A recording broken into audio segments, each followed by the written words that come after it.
Little Women. Chapter 4. Burdens.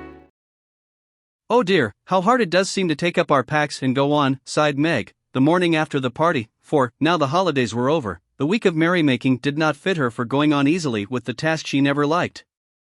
"I wish it was Christmas or New Year all the time, wouldn't it be fun?" answered Joe, yawning dismally. "We shouldn't enjoy ourselves half so much as we do now. But it does seem so nice to have little suppers and bouquets, and go to parties, and drive home, and read and rest, and not work. It's like other people, you know, and I always envy girls who do such things. I'm so fond of luxury," said Meg, trying to decide which of two shabby gowns was the least shabby. "Well, we can't have it, so don't let us grumble, but shoulder our bundles and trudge along as cheerfully as Marmee does.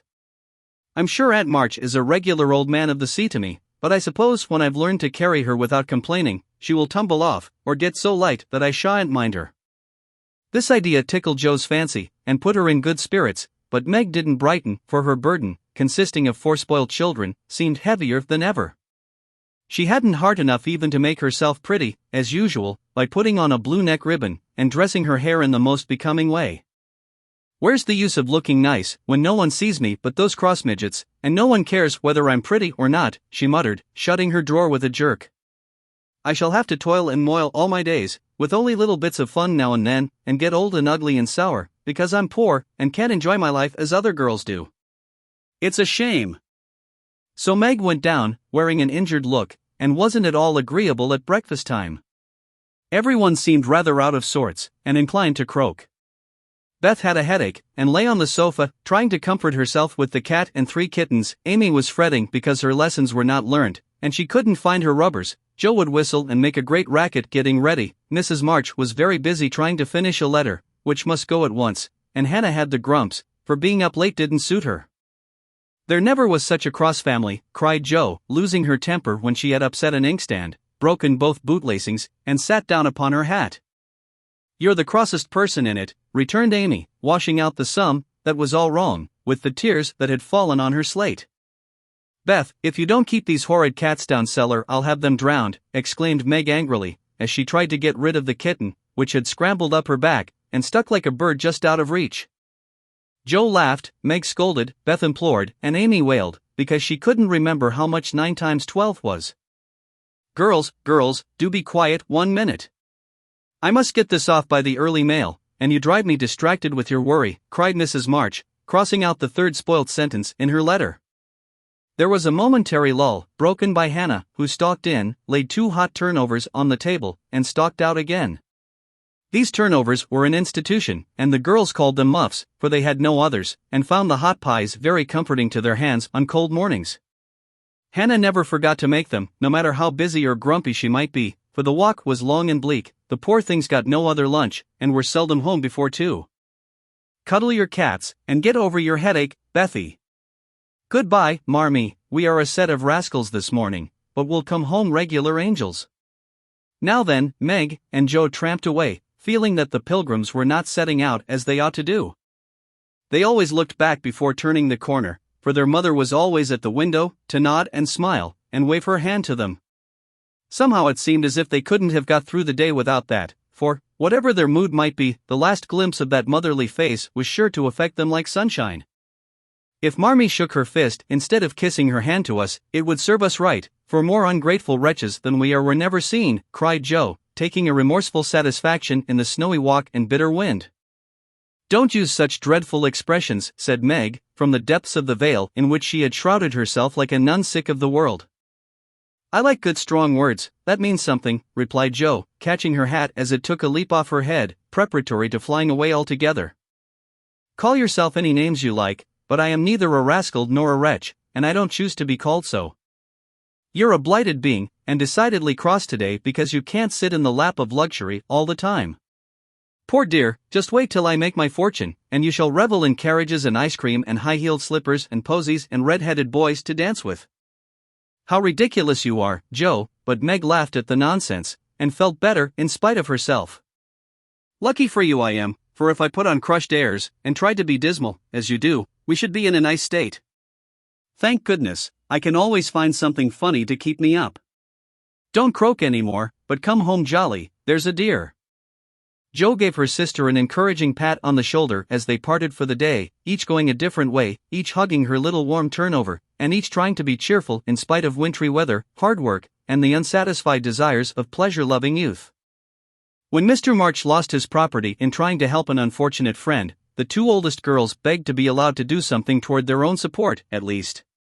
Believing that they could not begin too early to cultivate energy, industry, and independence, their parents consented, and both fell to work with the hearty goodwill which, in spite of all obstacles, is sure to succeed at last.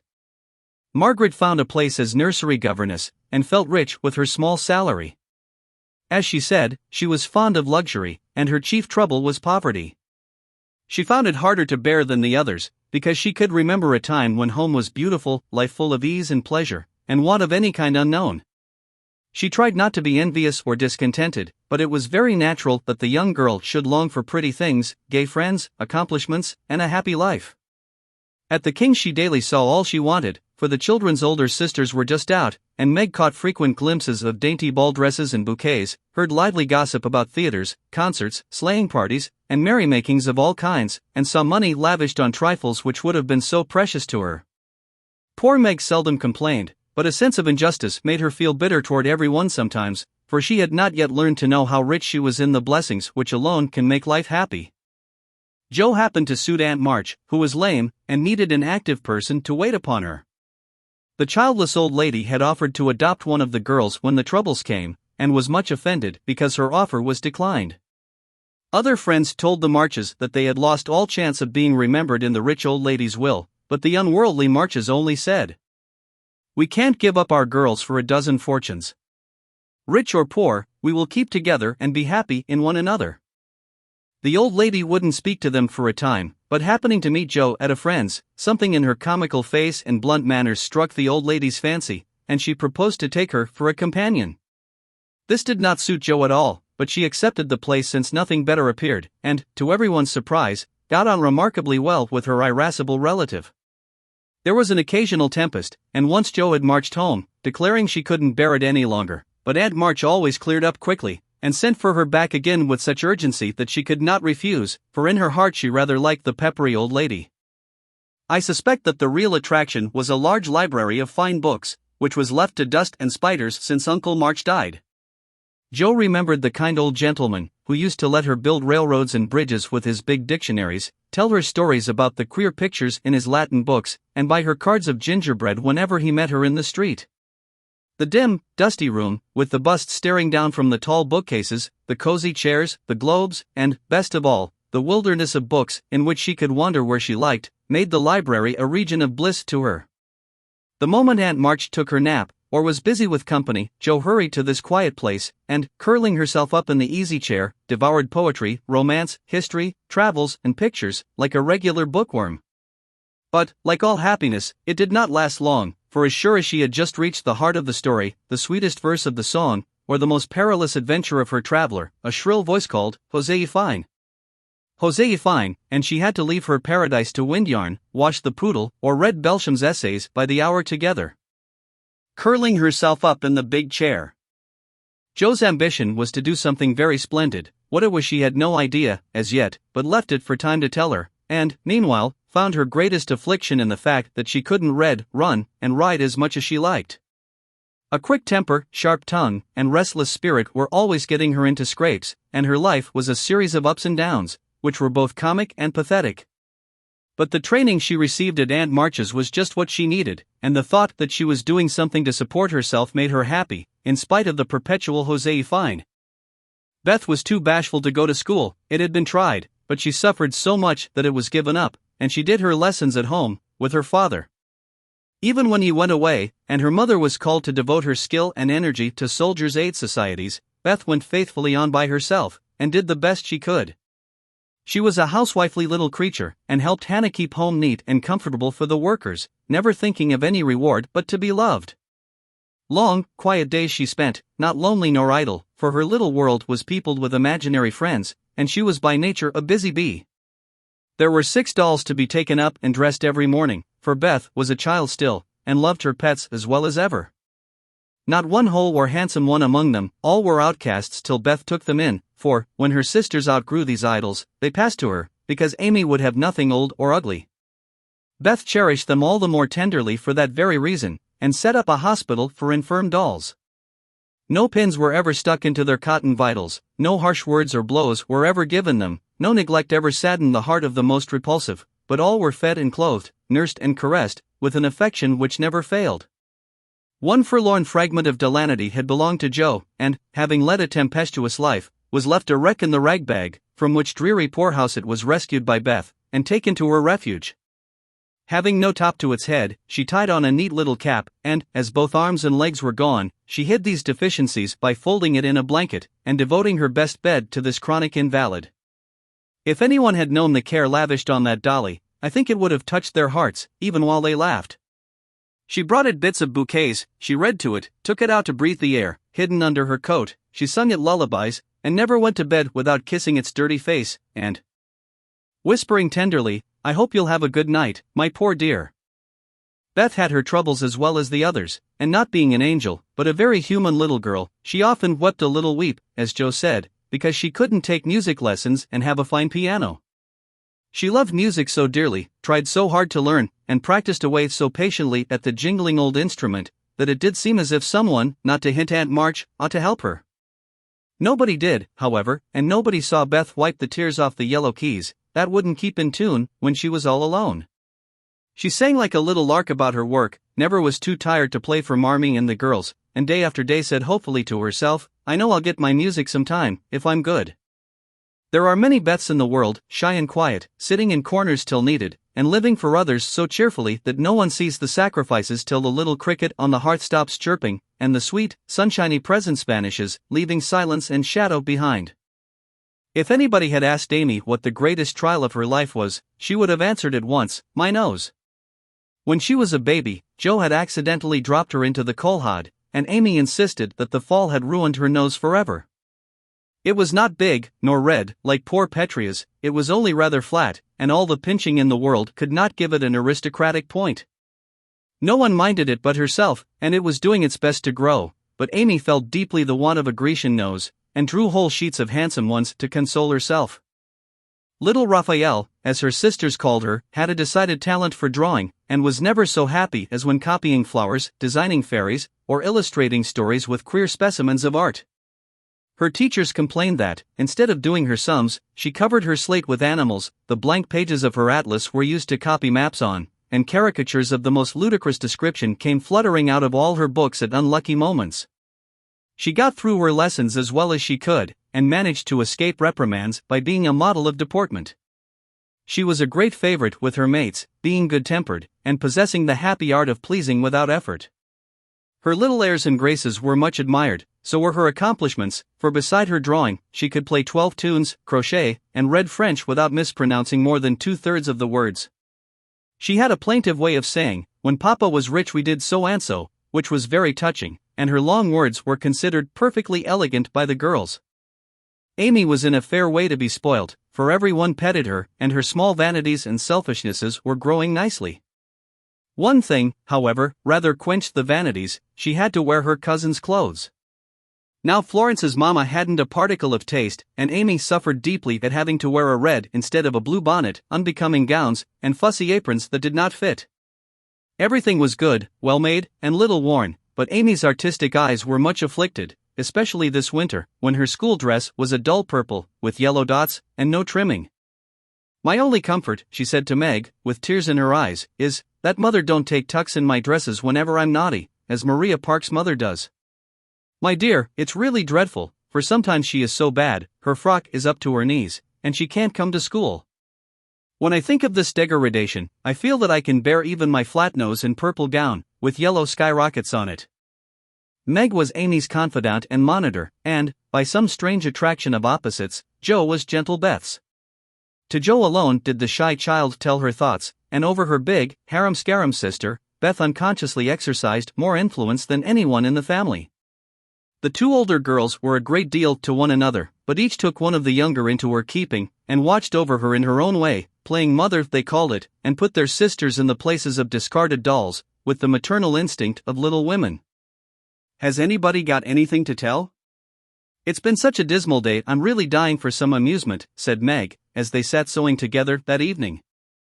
I had a queer time with Aunt today, and, as I got the best of it, I'll tell you about it, began Joe, who dearly loved to tell stories.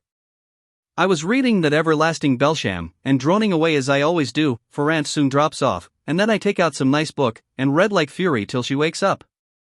I actually made myself sleepy, and, before she began to nod, I gave such a gape that she asked me what I meant by opening my mouth wide enough to take the whole book in at once. Reading that everlasting Belsham. I wish I could, and be done with it, said I, trying not to be saucy. Then she gave me a long lecture on my sins, and told me to sit and think them over while she just lost herself for a moment. She never finds herself very soon, so the minute her cap began to bob, like a top-heavy dahlia, I whipped the Vicar of Wakefield out of my pocket, and read away, with one eye on him, and one on Aunt. I just got to where they all tumbled into the water, when I forgot, and laughed out loud. Aunt woke up, and, being more good-natured after her nap, told me to read a bit, and show what frivolous work I preferred to the worthy and instructive Belsham. I did my very best, and she liked it, though she only said, "I don't understand what it's all about. Go back and begin it, child." Back I went, and made the primroses as interesting as ever I could. Once I was wicked enough to stop in a thrilling place, and say meekly, "I'm afraid it tires you, ma'am, shan't I stop now?" She caught up her knitting, which had dropped out of her hands, gave me a sharp look through her specs, and said, in her short way, "Finish the chapter, and don't be impertinent, miss." "Did she own she liked it?" asked Meg. "Oh, bless you, no. But she let old Belsham rest, and, when I ran back after my gloves this afternoon, there she was, so hard at the vicar that she didn't hear me laugh as I danced a jig in the hall, because of the good time coming. What a pleasant life she might have, if she only chose. I don't envy her much, in spite of her money, for after all rich people have about as many worries as poor ones, I think," added Joe. "That reminds me," said Meg, "that I've got something to tell. It isn't funny, like Joe's story, but I thought about it a good deal as I came home. At the King's today I found everybody in a flurry, and one of the children said that her oldest brother had done something dreadful, and Papa had sent him away. I heard Mrs. King crying and Mr. King talking very loud, and Grace and Ellen turned away their faces when they passed me, so I shouldn't see how red their eyes were. I didn't ask any questions, of course, but I felt so sorry for them, and was rather glad I hadn't any wild brothers to do wicked things and disgrace the family. I think being disgraced in school is a great deal tryinger than anything bad boys can do," said Amy, shaking her head, as if her experience of life had been a deep one. "Susie Perkins came to school today with a lovely red carnelian ring. I wanted it dreadfully, and wished I was her with all my might. Well, she drew a picture of Mr. Davis, with a monstrous nose and a hump, and the words, 'Young ladies, my eye is upon you,' coming out of his mouth in a balloon thing. We were laughing over it, when all of a sudden his eye was on us, and he ordered Susie to bring up her slate. She was paralyzed with fright, but she went, and oh, what do you think he did? He took her by the ear. Just fancy how horrid, and led her to the recitation platform, and made her stand there half an hour, holding that slate so everyone could see. He took her by the ear. By the ear. Didn't the girls laugh at the picture?" asked Joe, who relished the scrape. "Laugh? Not one. They sat as still as mice, and Susie cried quarts, I know she did. I didn't envy her then, for I felt that millions of carnelian rings wouldn't have made me happy, after that. I never should have got over such a agonizing mortification." And Amy went on with her work, in the proud consciousness of virtue, and the successful utterance of 2 long words in a breath. "I saw something that I liked this morning, and I meant to tell it at dinner, but I forgot," said Beth, putting Joe's topsy-turvy basket in order as she talked. "When I went to get some oysters for Hannah, Mr. Lawrence was in the fish shop, but he didn't see me, for I kept behind a barrel, and he was busy with Mr. Cutter, the fishman. A poor woman came in, with a pail and a mop, and asked Mr. Cutter if he would let her do some scrubbing for a bit of fish, because she hadn't any dinner for her children, and had been disappointed of a day's work. Mr. Cutter was in a hurry, and said no, rather crossly, so she was going away, looking hungry and sorry, when Mr. Lawrence hooked up a big fish with the crooked end of his cane, and held it out to her. She was so glad and surprised, she took it right in her arms, and thanked him over and over. He told her to go along and cook it, and she hurried off, so happy. Wasn't it good of him? Oh, she did look so funny, hugging the big, slippery fish, and hoping Mr. Lawrence's bed in heaven would be AC. Mr. Lawrence hooked up a big fish. When they had laughed at Beth's story, they asked their mother for one, and, after a moment's thought, she said soberly, "As I sat cutting out blue flannel jackets today, at the rooms, I felt very anxious about Father, and thought how lonely and helpless we should be, if anything happened to him. It was not a wise thing to do, but I kept on worrying, till an old man came in, with an order for some clothes. He sat down near me, and I began to talk to him, for he looked poor and tired and anxious. 'Have you sons in the army?' I asked, for the note he brought was not to me. 'Yes, ma'am. I had 4, but 2 were killed, 1 is a prisoner, and I'm going to the other, who is very sick, in a Washington hospital,' he answered quietly. 'You have done a great deal for your country, sir,' I said, feeling respect now, instead of pity. 'Not a mite more than I ought, ma'am. I'd go myself, if I was any use, as I ain't, I give my boys, and give 'em free.' He spoke so cheerfully, looked so sincere, and seemed so glad to give his all, that I was ashamed of myself. I'd given 1 man, and thought it too much, while he gave 4, without grudging them. I had all my girls to comfort me at home, and his last son was waiting, miles away, to say goodbye to him, perhaps. I felt so rich, so happy, thinking of my blessings, that I made him a nice bundle, gave him some money, and thanked him heartily for the lesson he had taught me. Tell another story, mother, one with a moral to it, like this." "I like to think about them afterwards, if they are real, and not too preachy," said Joe, after a minute's silence. Mrs. March smiled, and began at once, for she had told stories to this little audience for many years, and knew how to please them. "Once upon a time, there were 4 girls, who had enough to eat and drink and wear, a good many comforts and pleasures, kind friends and parents, who loved them dearly, and yet they were not contented." Here the listeners stole sly looks at one another, and began to sew diligently. These girls were anxious to be good, and made many excellent resolutions, but they did not keep them very well, and were constantly saying, "If we only had this, or if we could only do that," quite forgetting how much they already had, and how many pleasant things they actually could do.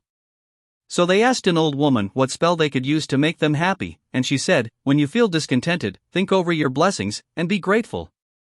Here Joe looked up quickly, as if about to speak, but changed her mind, seeing that the story was not done yet.